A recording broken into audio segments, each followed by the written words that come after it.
कल्लू आगे जाकर बंटी को बोलता है, मरना है क्या तेरे को? बंटी बोलता है, मैं अपनी पत्नी की इच्छा पूरी करने के लिए यहाँ पर आया हूँ। कल्लू बोलता है, कैसी इच्छा? बंटी बोलता है, मेरे पत्नी को लेग पीस चाहिए। कल्लू बोलता है, किसका लेग पीस? बंटी बोलता है, तुम्हारा। कल्लू गुस्से में बोलता है, अबे लौडू चल निकल यहाँ से। बेचारा बंटी चुपचाप वहाँ से निकलता है। दरअसल इसकी पत्नी ने लेग पीस की डिमांड की थी। अपनी पत्नी को खुश करने के लिए इसे कैसे भी करके लेग पीस का इंतजाम करना पड़ेगा। पेड़ के पीछे से चुपके से एक हाइना मुंडी निकालकर इन छोटे शुतुरमुर्ग पंछी के चूजों को घेर लेता है। इस हाइना का नाम बंटी है। मादा शुतुरमुर्ग बच्चों की निगरानी में कोई कसर नहीं छोड़ती। कुछ चूजों के सर से पैदा होने का नशा अभी भी उतरा नहीं था, तो कुछ घास खाने की प्रैक्टिस कर रहे थे। ताजे ताजे चूजों को देख बंटी के मुंह से पानी टपकने लगता है। अपने दिमाग में प्लान बनाकर बंटी आगे बढ़ता है। अपने चेहरे पर शिकारी की भावना लाकर बंटी आगे बढ़ता है। ये चूजे आज अपनी जिंदगी के पहले एनकाउंटर को फेस करने वाले हैं। नजदीक जाकर बंटी अपने पलटन को इशारा करता है। बाकी पलटन तुरंत हरकत में आती है और आगे बढ़ती है। इतने सारे हाइना को देख माता शुतुरमुर्ग के मुंह का पानी चला जाता है। वह अपने पति की तरफ दौड़कर बोलती है, अपने बच्चों को बचाइए प्लीज। माँ के चेहरे पर डर देख बच्चे भी पगला जाते हैं। मेल शुतुरमुर्ग मादा की तरफ जाकर बोलता है, तू अपने बच्चों को संभाल, मैं इसे संभालता हूँ। मादा तुरंत बच्चों को अपनी सुरक्षा कवच में संभाल लेती है। मेल शुतुरमुर्ग अपने फैमिली की रक्षा करने के लिए आगे आता है। मादा सिचुएशन को ऑब्जर्व करने लगती है। सारे हाइना स्ट्रेटेजी बना के काम पर लगते हैं। शुतुरमुर्ग आगे बढ़कर हाइना को ट्रेलर दिखाता है। बाकी हाइना डरकर पीछे भागते हैं, लेकिन बंटी बिना डरे वही खड़ा रहता है। बंटी को अपनी पत्नी को किया हुआ वादा पूरा करना था। वह अपने दिमाग में स्ट्रेटेजी बनाता है। कुछ सोचकर बंटी अकेला ही आगे बढ़ता है। बंटी की हिम्मत देख बाकी हाइना भी रुकते हैं। मेल शुतुरमुर्ग बंटी को डराने के मकसद से आगे बढ़ता है। बंटी भी थोड़ा पीछे हटता है। शुतुरमुर्ग जेट ह्यूमन की रफ्तार से बंटी को झपट्टा मार के आगे निकल जाता है। बंटी सही टाइम पर नीचे बैठकर उसको चकमा देता है। बाकी हाइना को लगा कि बंटी टपक गया, लेकिन बंटी उठकर भागता है। बाकी हाइना और बंटी पीछे हटने में ही भलाई समझते हैं। यूजुअली हाइना कभी शुतुरमुर्ग के मुंह नहीं लगते, लेकिन आज पहली बार हाइना को अपने इलाके में देख ये दोनों पति पत्नी शॉक हो जाते हैं। बंटी मुंह लटका के घर की तरफ चल पड़ता है। वह सारे रास्ते यही सोचता है कि अब पत्नी को क्या जवाब दूं। दरअसल इसकी पत्नी ने लेग पीस की डिमांड की थी। अपनी पत्नी को खुश करने के लिए इसे कैसे भी करके लेग पीस का इंतजाम करना पड़ेगा, वरना इसे घर जाने पर बहुत ताने पड़ने वाले हैं। घर जाने पर बंटी दूर से ही घर की तरफ नजर घुमाता है। उसकी पत्नी पिंकी घर के बाहर उसी का ही वेट कर रही थी। पिंकी बंटी को दूर से ही इशारा करती है। बंटी बिना कुछ बोले शर्म से अपनी नजर नीचे करता है। बंटी की झुकती नजर सारी दास्तां बयां कर देती है। पिंकी का बच्चा बोलता है, माँ आज पप्पा खाने में क्या लाने वाले हैं? पिंकी बोलती है, तेरे पापा आज नहीं आने वाले, वे आज रात बाहर ही रुकने वाले हैं। बंटी समझ गया कि पिंकी बहुत गुस्से में है। बच्चों के सो जाने के बाद बंटी पिंकी के पास जाकर उसे मनाने की कोशिश करता है, लेकिन पिंकी उससे बात करने को मना कर देती है और उठकर दूर चली जाती है। बंटी समझ गया कि पत्नी को खुश करने के लिए लेग पीस लाना ही पड़ेगा। जहाँ पर बाकी लोग पत्नी को खुश करने के लिए चांद तारे तोड़ने की बात करते हैं, तो क्या बंटी अपनी पत्नी के लिए एक लेग पीस नहीं ला सकता? आज बंटी की इज्जत का सवाल है। सोचते सोचते बंटी वाइल्ड बीस्ट के इलाके में जाता है। वहाँ पर दो वाइल्ड बीस्ट झगड़ा कर रहे थे। बंटी को देखते ही दोनों झगड़ा रोक देते हैं और बंटी की तरफ देखने लगते हैं। बंटी घास में छुपकर उनको देखने लगता है। तभी एक वाइल्ड बीस्ट जिसका नाम कल्लू है वो बंटी को ढूंढ लेता है। कल्लू आगे जाकर बंटी को बोलता है, मरना है क्या तेरे को? बंटी बोलता है, मैं अपनी पत्नी की इच्छा पूरी करने के लिए यहाँ पर आया हूँ। कल्लू बोलता है, कैसी इच्छा? बंटी बोलता है, मेरे पत्नी को लेग पीस चाहिए। कल्लू बोलता है, किसका लेग पीस? बंटी बोलता है, तुम्हारा। कल्लू गुस्से में बोलता है, अबे लौडू चल निकल यहाँ से।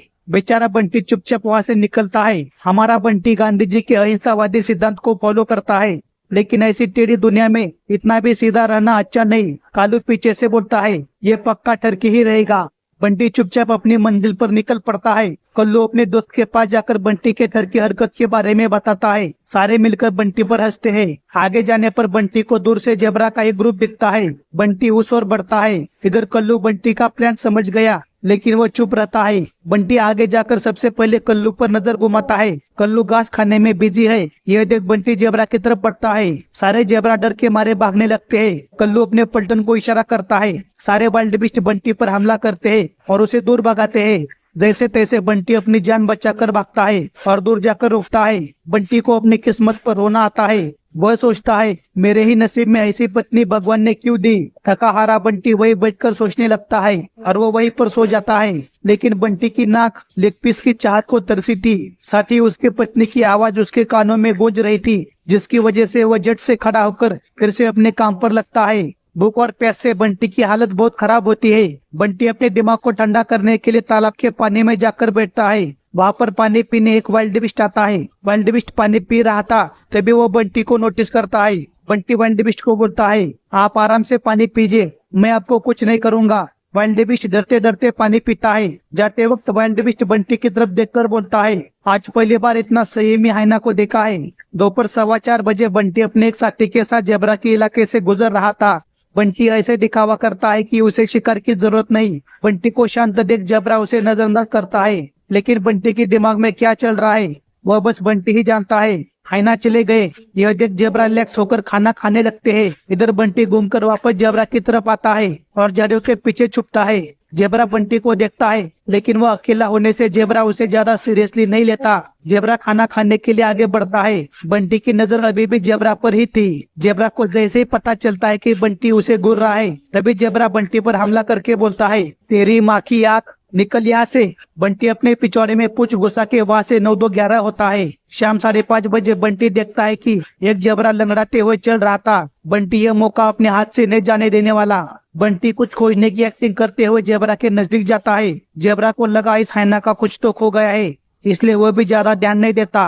बंटी को जेब्रा के नजदीक देख बाकी हाइना उस ओर आते हैं। बंटी भी तुरंत हरकत में आता है। सारे हाइना मिलकर जेब्रा के आगे पीछे कबड्डी कबड्डी करने लगते हैं। शुरू में जेब्रा उन्हें ज्यादा सीरियसली नहीं लेता, लेकिन जब हाइना की नजदीकियां बढ़ने लगती है तब जेब्रा हरकत में आता है। जेब्रा 2 सेकंड के लिए रुकता है और जो हाइना ज्यादा उछल कूद कर रहा है उसी के थोबड़े पर एक किक मारता है। एक ही झटके में सारे हाइना पीछे हटते हैं, लेकिन थोड़ी देर बाद वे फिर से काम पर लगते हैं। जिस हाइना को जेब्रा ने किक मारी थी उसका तो आत्मविश्वास खत्म हो जाता है। जेब्रा ने जिस पैर से किक मारी थी उसी के ऑपोजिट सारे हाइना खड़े होते हैं। हाइना 5 फीट दूर से ही जेब्रा को परेशान करते रहते हैं। हाइना की इस हरकत को वहाँ खड़े कुछ जेब्रा काफी देर से देख रहे थे। आखिर वे आगे बढ़कर हाइना को दूर भगाते हैं और उस जेब्रा की जान बचाते हैं। ये प्लान भी फेल होने से बंटी वापस अपने रहा है। घर जाने पर पत्नी को क्या जवाब दूं, इसी सोच में बंटी खो जाता है। इसलिए बंटी अपने दोस्त के घर जाने का सोचता है। पूरी रात अपने दोस्त के यहाँ रुकने पर दूसरे दिन दोस्त बंटी को पूछता है, तू शादीशुदा होने के बावजूद भी